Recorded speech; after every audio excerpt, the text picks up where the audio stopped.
Olá pessoal, canal Matemática Já, professor Gilberto novamente falando com todos. Vamos seguir trabalhando na resolução de exercício da Matemática Superior, Cálculo 1.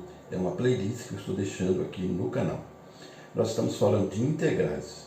Fizemos uma série de vídeos a respeito de área, usando a integral para definir área.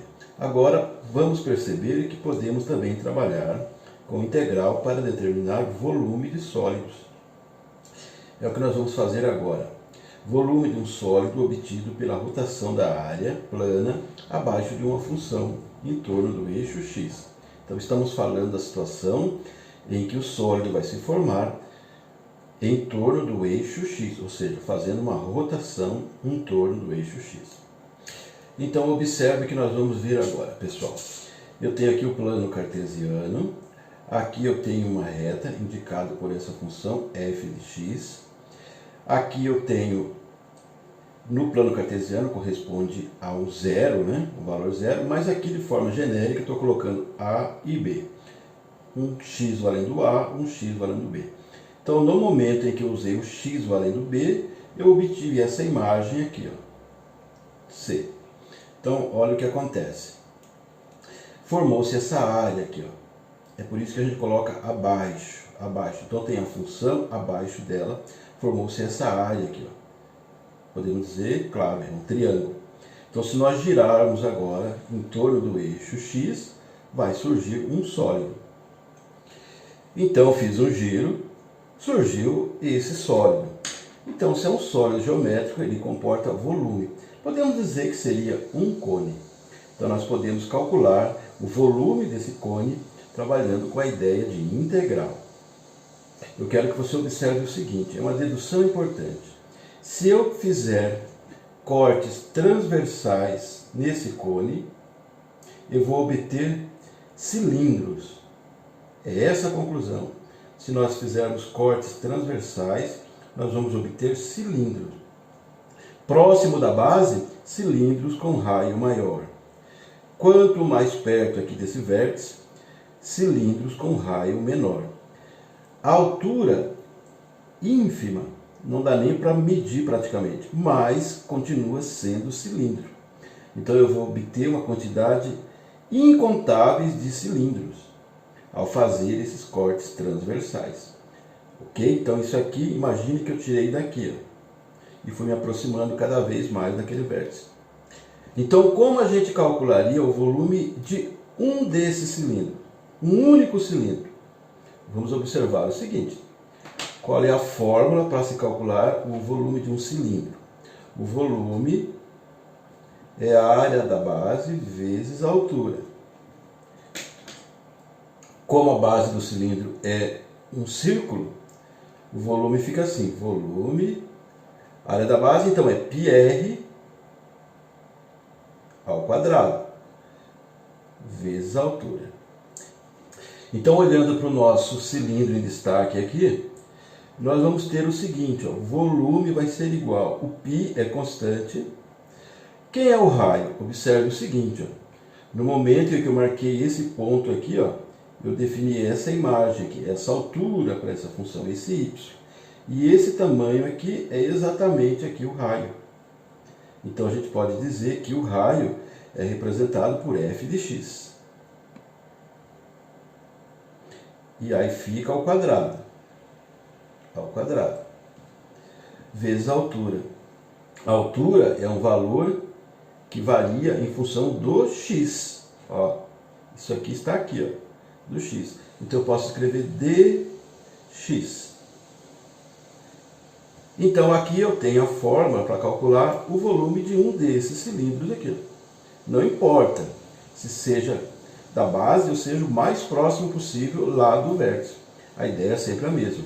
Agora eu quero calcular o volume total do cone. Então eu tenho que integrar todos esses incontáveis cilindros. Então aí nós vamos escrever assim, ó, o volume vai ser igual a integral, que vai de um xa a um xb, uma vez que estamos falando em torno do eixo x, de π, que vai multiplicar a função, só que ela fica ao quadrado, dx. É comum pegar esse π e trazer para frente, então também posso escrever assim, volume vai ser igual ao π vezes a integral, que vai de 1xa até 1xb, de f de x, vou deixar assim, fica mais coerente, ao quadrado de dx. Então é essa forma que a gente aplica para calcular o volume de sólidos a partir de uma área determinada por uma função, fazendo giros em torno do eixo x. Determine o volume gerado pela rotação da área abaixo de f de x igual a x, no intervalo de um x0 até um x2. Então, nesse intervalo aqui, é idêntico à demonstração, só que agora nós vamos fazer os cálculos.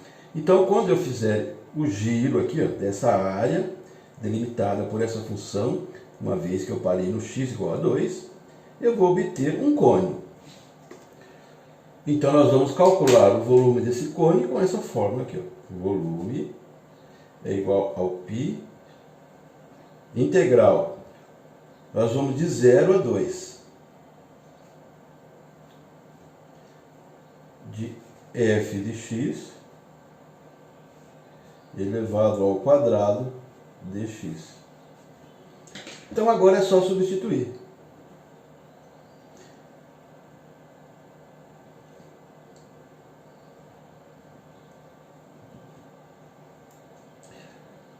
F de x é igual a x. É a chamada função identidade. Então, fica x elevado ao quadrado de dx. Agora, evidentemente, tem que saber das regrinhas de integração. Nós vamos usar aqui essa lei. A integral de x elevado na n de dx fica igual a x elevado na n mais 1 dividido por n mais 1, mais a constante, mas ela é definida, então a gente não usa a constante agora. Mas é isso que nós vamos ter aqui. Volume é igual ao π, e agora, esse é o x elevado na n.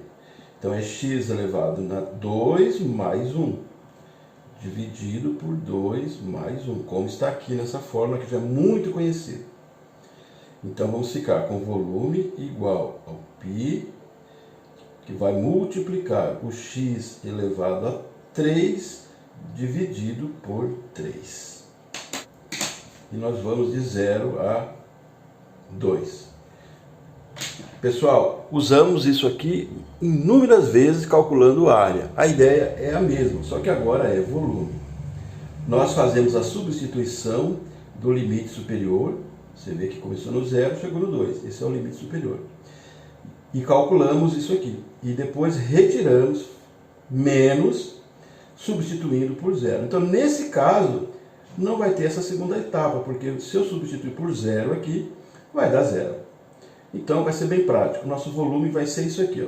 Volume é o π. Agora, no lugar do x, o 2. 2 elevado a 3 dividido por 3. Menos, só vou citar aqui, aí depois eu vou colocar o 0 no lugar do x. 0 elevado a 3 é 0, dividido por 3 é 0, vezes π é 0. Então essa parte vai dar 0, eu só estou citando como se faz. Então vamos aos cálculos aqui. O volume vai ser igual a π, 2 elevado a 3 é 8, dividido por 3. Volume é 8π dividido por 3. Como não é uma divisão exata, eu vou deixar assim mesmo. Só vou organizar, deixar o π no final. 8π sobre 3. Então esse é o volume daquele cone calculado a partir da integral. Pessoal, nesse vídeo então nós fizemos a demonstração da fórmula, fizemos exemplo e vamos voltar na sequência com outros exercícios. E nós vamos nos aprofundando em cada etapa. Deixe um like para o vídeo, compartilhe o material, faça a inscrição aqui no canal Matemática Já. E até o nosso próximo vídeo. Compartilhando, fazendo a inscrição, você incentiva o nosso trabalho e mostra para a plataforma que esse conteúdo é relevante. Até mais, sucesso! Tchau!